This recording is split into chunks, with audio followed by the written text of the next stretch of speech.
A Soviet nuclear missile submarine lies 3 miles down. Directly above it hovers a billionaire's mining ship. The ship is not mining anything.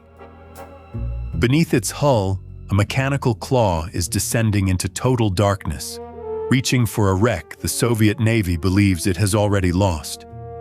What that claw brought back would stay classified for decades. Parts of it are classified still. On the 8th of March, 1968, a Soviet submarine died in the North Pacific.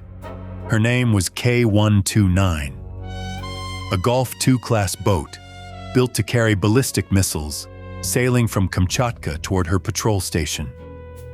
She went down about 1,560 miles northwest of Hawaii, and all 98 men aboard were killed. She was not empty when she sank. 3 nuclear missiles, 1 megaton apiece, resting on the floor of the ocean at a depth no human being could reach. The Soviets did not know where their own submarine had gone down. The United States did. On that same day, 4 Air Force Technical Applications Center listening sites and the underwater array at Adak recorded the acoustic signature of her death. Working backward from those signals, American analysts narrowed the position to within 5 nautical miles. Washington's advantage began with a pattern. In April, American naval intelligence noticed Soviet ships and aircraft searching the North Pacific along a corridor used by Gulf II patrols, with no exercise attached to the activity. You do not comb the ocean for 2 months for no reason. The Soviets found nothing and eventually gave up. To Moscow, K-129 was gone. To Washington, she was a target. And the fact that Moscow had stopped looking made her a safe one. In mid-July of 1968, the submarine USS Halibut went north to find what the Soviets could not, carrying a towed device the crew called the Fish.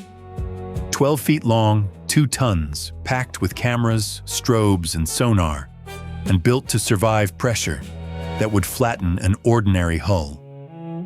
On the 20th of August, the Fish found her, 16,000 feet down, broken into 2 pieces on the way to the bottom. Halibut stayed on station 3 weeks and reportedly took more than 20,000 close-up photographs. And for that work, she received a Presidential Unit Citation for a mission almost nobody was permitted to know had happened. The United States now had photographs and a position marked to within a few miles. It also had a problem. No nation on Earth had ever lifted anything that large from that deep. For 8 months, the White House argued about whether to try, until a decision in April of 1969 revealed how sensitive the operation had become. The salvage would not be run by the Navy. It would be run by the Central Intelligence Agency. The reasoning was simple. The Navy raises ships in the open. The CIA hides things. By 1970, the engineers had settled on the only method they thought could work. A giant mechanical claw, lowered on a heavy hydraulic lift straight down through 3 miles of water to close around a broken hull and lift it. Lockheed built it and gave it a name, Clementine. But a claw is nothing without a ship, and the ship could not look like what it was. Sail an obvious salvage vessel 1,500 miles off Hawaii and Moscow would understand instantly. So the CIA built a lie instead. The story was that the billionaire Howard Hughes had commissioned a commercial deep-sea mining vessel called the Hughes Glomar Explorer to harvest manganese nodules, small mineral lumps scattered across the seabed, and that the enormous ship was too large to fit through the Panama Canal. Everything about her was designed to say mining. Everything about her was designed to hide a claw. The lie worked. Then the bill arrived. The program had been presented as a research effort of $28 million, but by the end, the true figure was somewhere between $300 and $400 million, 10 times the original, and possibly more. In August of 1971, the overruns nearly killed it, and it was allowed to continue that October for one reason only: the potential intelligence value. Now set that against the number that hangs over the whole operation. The CIA's own internal estimate of success at the outset was about 10%. Hundreds of millions of dollars, the largest custom salvage ship ever built, 3 miles of ocean, a rival superpower, and by their own math, they expected to fail 9 times out of 10. So why go? Because somewhere in that broken hull were code books, cryptographic machines, and missile guidance systems. The keys to how the Soviet Navy communicated, fought, and armed its weapons. That was worth 10%. There was one more thing down there that nobody could put a price on. Why she sank has never been officially determined. The leading theory is that hydrogen gas, released while charging her batteries, was ignited by a single engine spark, an accident so small and so ordinary that it killed 98 men. That is a theory. It has never been confirmed. The man given the job of finding out was John Parangosky, the CIA's Director of Special Projects, an officer whose previous work had included some of the most secret aircraft programs in American history, and whose name almost nobody outside the agency has ever heard. By 1974, the ship was finished, and the Claw was aboard. On the 7th of June, President Nixon personally approved the recovery with one condition. Nothing could begin until after his Moscow summit, which ran from the 27th of June to the 3rd of July. The Hughes Glomar Explorer sailed from Long Beach and arrived on station on the 4th. The day after Nixon left Moscow, an American ship began stealing a Soviet submarine off the ocean floor. She would stay out there, working, for more than 2 months.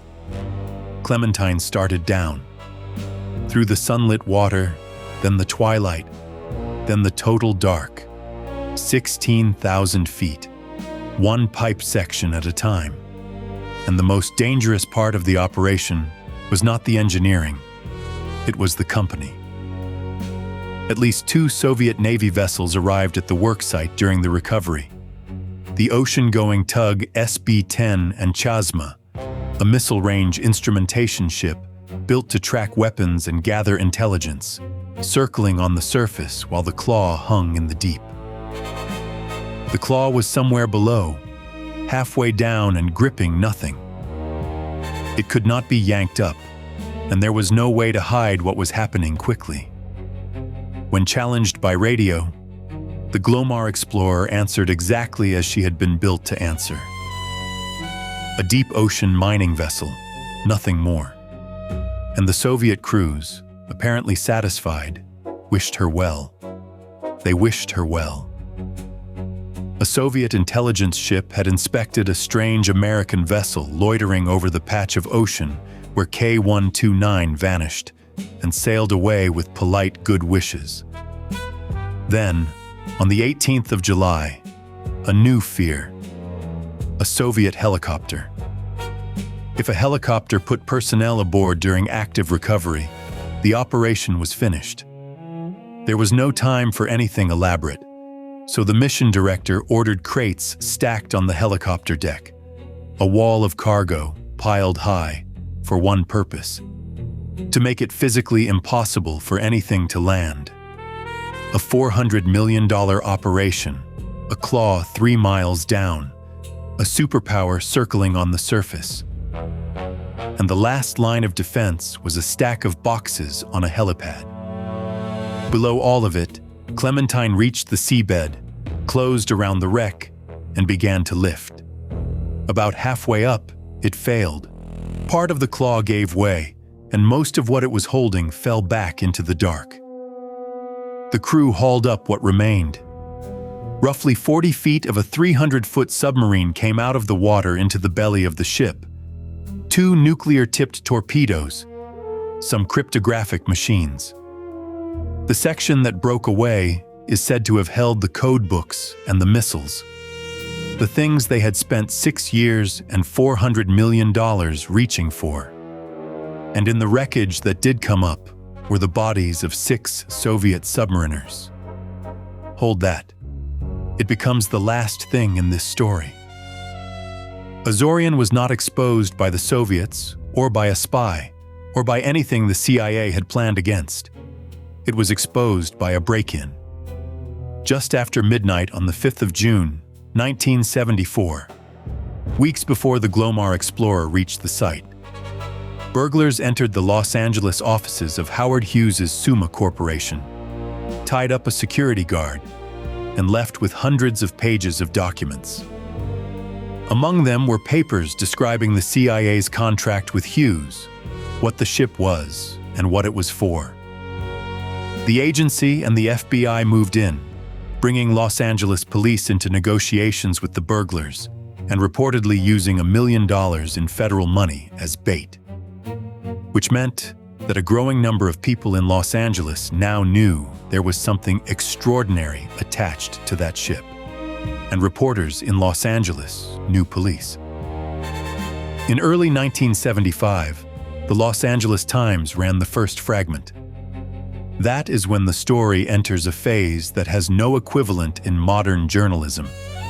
Seymour Hersh of the New York Times already had it.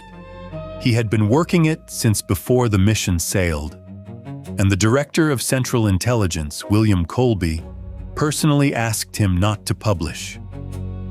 Hersh agreed. So did others.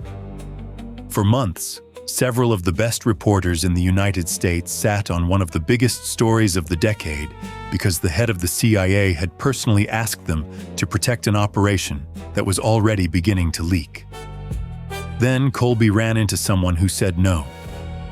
On the 18th of March, 1975, the columnist Jack Anderson went on national radio and broadcasted. The next day, Hersh's account ran in the New York Times. And on that same day, the 19th of March, President Ford sat in the cabinet room with his senior officials working out what to do about a secret that no longer existed, because there had been a plan to go back. Most of K-129 was still down there, including, they believed, the part that mattered most. A second recovery had a name and was being prepared. Project Matador. Anderson's broadcast killed it. In March of 1975, Matador was canceled, and the Soviet Navy began watching that stretch of ocean closely. The Glomar Explorer never went back. Whatever fell off Clementine on the way up is still there. And then came the question that produced this operation's strangest legacy. A journalist named Harriet Ann Philippi filed a Freedom of Information Act request, asking the CIA for its records on the Glomar Explorer. The agency was legally obliged to answer. Confirming the records existed would confirm the operation. Denying it would be a lie in a federal filing. So the CIA invented a third answer. It could neither confirm nor deny the existence of the records. The courts upheld it. That phrase is now a permanent fixture of American law. Agencies use it thousands of times a year, and lawyers have a verb for it, to glomarize. Every time you hear an official say they can neither confirm nor deny something, you are hearing the echo of a mining ship that was not mining anything. The cover story had one more afterlife. Government records concluded that news outlets, technical publications, and the commercial world accepted the project as a legitimate prototype mining venture. A lie designed to hide a submarine had become credible industry news. By the coldest accounting, Azorian failed. 10 times the budget, 10% odds, a claw that broke, and the prize back on the bottom. And it remains one of the most audacious things anyone has ever done. The United States found a submarine its own owners had lost, photographed it 3 miles down, built a ship the size of a city block to disguise the theft, and lifted a piece of it out of the ocean while a Soviet intelligence vessel watched and wished them luck. But go back to the 6 men. The bodies that came up in that 40 feet of wreckage were sailors of a navy the United States expected to fight. Nobody would have known if they had been quietly disposed of. Instead, on the 4th of September, 1974, in the middle of the Pacific, the crew of the Glomar Explorer gave them a formal military burial at sea, and they filmed it. They filmed it knowing that no one could ever be told. Not the families in Kamchatka waiting on a submarine that never came home. Not the Soviet Navy. Not anyone. The film sat in a vault for 18 years.